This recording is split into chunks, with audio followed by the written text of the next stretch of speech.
Welcome to alpha coaching centre. எல்லோருக்கும் வணக்கம். So PGTRB 2025 exam ஆனது ஓஎம்ஆர் ஷீட் மெத்தேட் நடக்குமா இல்லை சிபிடி மெத்தேட் நடக்குமா அப்படின்னு சொல்லி நிறைய பேர் நம்மகிட்ட கேட்டிருந்தீங்க. ஸோ அவங்களுக்கான ஒரு எக்ஸ்ப்ளனேஷன் வீடியோ தான் இந்த வீடியோ. அது போக ஸ்கீம் ஆஃப் எக்ஸாம் வந்து எப்படி இருக்கும் அப்படிங்கிற டீட்டெயில்ஸும் கொஞ்சம் அடிஷ்னலாக பார்த்துடலாம். ஸோ வரக்கூடிய இந்த எக்ஸாம் வந்து பார்த்திங்க அப்படின்னா உங்களுக்கு கண்டிப்பாக ஓஎம்ஆர் ஷீட் மெத்தேடில் மட்டும்தான் நடக்கும். ஓகேங்களா? ஸோ சிபிடி மெத்தேட் கிடையாது. ஓகேங்களா?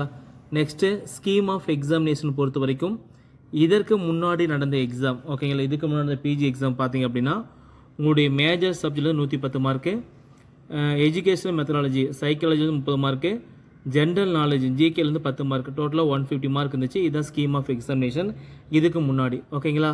ஸோ இப்போ வந்து ஸ்கீம் ஆஃப் எக்ஸாமினேஷனில் இது கூட வந்து தமிழ் தகுதி தேர்வானது ஜாயின் ஆகும். ஓகேங்களா? தமிழ் தகுதி தேர்வானது ஜாயின் ஆகும். ஸோ இந்த தமிழ் தகுதி தேர்வை பொறுத்த வரைக்கும் உங்களுக்கு ஒரு 30 வினாக்கள் இருக்கும். ஓகேங்களா? ஸோ இந்த 30 கொஸ்டினுக்கு வந்து அவங்க எவ்வளோ மார்க் வந்து ஃபிக்ஸ் பண்ணியிருக்காங்க அப்படின்னா 50 மார்க் வந்து ஃபிக்ஸ் பண்ணியிருக்காங்க. ஓகேங்களா? ஸோ ஒரு கொஸ்டினுக்கு 1.5 மார்க் அப்படிலாம் கிடையாதுங்க.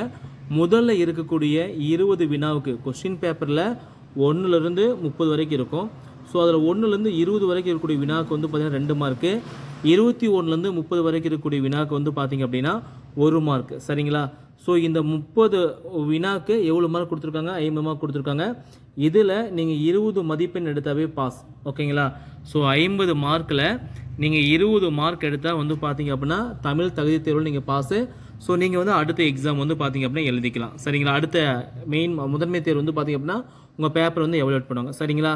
ஸோ இது வந்து யாருக்கெல்லாம் விலக்கு அப்படின்னு பார்த்தீங்க அப்படின்னா மாற்றுத்திறனாளிக்கு மட்டும் வந்து பார்த்தீங்க அப்படின்னா இதுக்கு வந்து விலக்கு கொடுத்துருக்காங்க. சரிங்களா?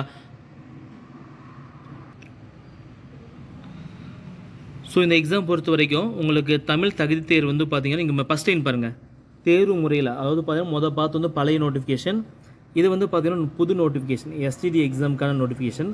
இதில் பகுதி ஆ வந்து கட்டாய தமிழ் மொழி தகுதி தேர்வு கொள்குறி வகை ஓஎம்ஆர் அடிப்படையிலானது. கண்டிப்பாக அப்படின்னா இங்கே ஓஎம்ஆர்னு கொடுத்துருக்கான். ஸோ தமிழ் தகுதி தேர்வு வைக்கக்கூடிய எல்லா எக்ஸாமும் ஓஎம்ஆர் ஷீட்டில் தான் வைப்பாங்க. சரிங்களா? ஸோ தமிழ் தகுதி தேர்வை பொறுத்த வரைக்கும் இது ஒரு தகுதி தேர்வாகும்.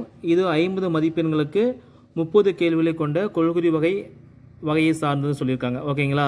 அதே மாதிரி வந்து பார்த்தீங்கன்னா டைம் வந்து 30 மினிட்ஸ். எக்ஸாம் வந்து 30 மினிட்ஸில் நமக்கு ஓஎம்ஆர் ஷீட் வாங்கிடுவாங்க அப்படின்னு பார்த்திங்க அப்படின்னா அதெல்லாம் கிடையாது. ஓஎம்ஆர் ஷீட்லாம் வாங்க மாட்டாங்க. ஸோ டைம் வந்து 30 மினிட்ஸில் போட்டிருக்காங்க. அந்த மேஜரு சைக்காலஜி ஜிகே அது வந்து 3 மணி நேரம், டோட்டலாக 3.5 மணி நேரம் கழிச்சு தான் உங்கள் கொஸ்டின் இருக்கும். உங்கள் ஆன்சர் ஷீட், அதாவது பார்த்தீங்கன்னா ஓஎம்ஆர் ஷீட் உங்கள் கையிலேருந்து வாங்குவாங்க. சரிங்களா? எக்ஸாம் பேட்டர்ன் பாடத்திட்டம் வந்து பார்த்தீங்கன்னா 10th ஸ்டாண்டர்ட் வரைக்கும் தான் இருக்கும். ஓகேங்களா? ஸோ இந்த கட்டாய தமிழ் தகுதி தேர்வில் வந்து 40% மார்க் எடுத்தால் நீங்கள் வந்து எக்ஸாமில் பாஸு. ஸோ இது பாஸ் பண்ணிட்டீங்க அப்படின்னாவே உங்களோட மெயின், அதாவது முதன்மை தேர்வானது கரெக்ஷன் பண்ணுவாங்க. ஸோ இந்த எக்ஸாம் வந்து மாற்றுத்திறனாளிக்கு, அதாவது பர்சன் வித் டிசேபிலிட்டி சொல்லக்கூடிய ஸ்டூடெண்ட்ஸ் வந்து இந்த தமிழ் தகுதி தேர்வு வந்து எழுத தேவையில்லை. ஓகே, யாரெல்லாம் வந்து பார்த்திங்க அப்படின்னா மாற்றுத்திறனாளியோ அவங்க வந்து அந்த எக்ஸாம் எழுத தேவையில்லை. அவங்க மெயின் எக்ஸாம் மட்டும் எழுதினா போதுமானது. சரிங்களா? ஸோ இப்போ நடக்கூடிய 2025 நடக்கக்கூடிய இந்த பிஜிடிஆர்பி எக்ஸாம் வந்து பார்த்தீங்கன்னா உங்களுக்கு கட்டாயம் ஓஎம்ஆர் ஷீட் மெத்தேடில் தான் நடக்கும். ஸோ முன்னாடி இருந்து நீங்கள் ஓஎம்ஆர் ஷீட்டில் ஷேட் பண்ணி கொஞ்சம் ப்ராக்டிஸ் எடுத்துட்டிங்க அப்படின்னா எக்ஸாம் டைமில் உங்களுக்கு ரொம்ப ரொம்ப யூஸ்ஃபுல்லாக இருக்கும். சரிங்களா? ஸோ பிஜிடிஆர்பி பற்றி உங்களுக்கு வேறு ஏதோ டவுட் அப்படின்னா கீழே டிஸ்கிரிப்ஷனில் வந்து கமெண்ட் பண்ணுங்கள். அதுக்கான எக்ஸ்ப்ளனேஷன் வீடியோ நெக்ஸ்ட்டாக நாங்கள் அப்டேட் பண்ணுறோம். சரிங்களா? தேங்க்யூ.